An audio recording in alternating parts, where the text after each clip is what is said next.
Commercial real estate. What are we looking at? Oh, golly. 2,988 banks that by the terms of their own regulators are too concentrated in commercial real estate. These are the medium-sized banks. By the end of this year, half of all commercial real estate loans will be underwater, and they are coming up for reset in 11, 12, and 13. The reason this is a bad problem anyway. Think about that. Nearly 3,000 banks out of a total of 8,000. It's the very banks that do small business lending who are about to get socked in the nose on real estate, commercial real estate losses. So we'll see banks going under because they've got We're already seeing too many loans out that will not be repaid. We're seeing banks that don't want to lend. Right. Because they see every dollar that comes in the door and say, I got to hold on to it to try to fill my commercial real estate hole, or else I will be going. Okay, I know you have to go. So let me make this one. Joe Stiglitz, who you know, was here last night. Yes. Basically says he fears that we'll see a double-dip recession. So the economy has to do with inventory, has to do with the end of the stimulus, has to do with a whole range of issues. Unemployment staying at where it is. Do you have that kind of, even though you're a lawyer and not an economist, right, fear about this economy? I am afraid. I'm afraid because of what I see in the real economy. I'm afraid because I don't see books that are clean, balance sheets that have been cleaned up.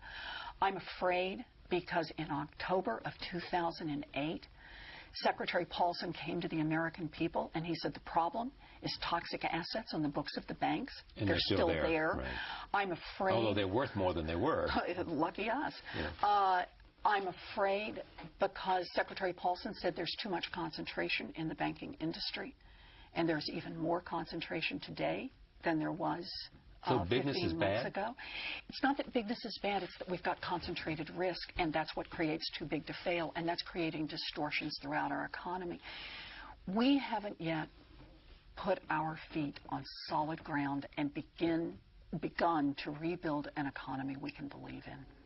I hear you as saying that the mindset of the people making the economic decisions in Washington, Larry Summers, Tim Geithner, Christine Roma, and others, they look at the world through the wrong experience. Now, maybe you want to include Christine not in that, but certainly Summers and Geithner. You think their experience has been too connected to a point of view that does not allow them to make the optimal decision?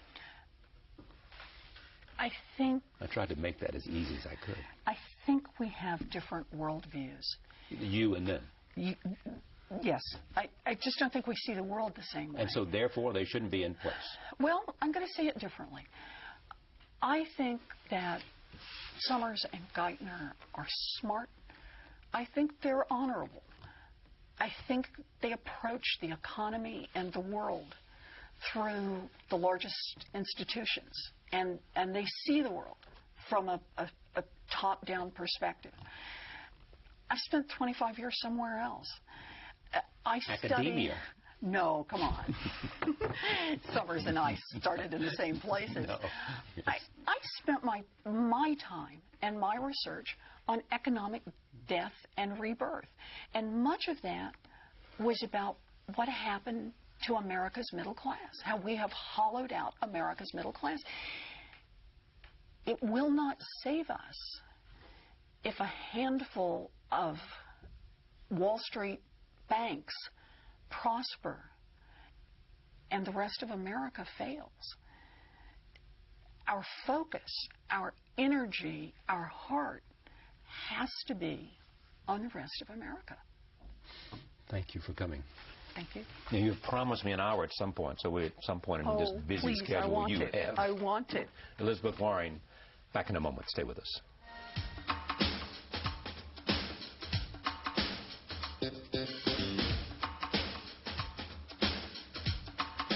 Over the past year, the Tea Party movement has grown.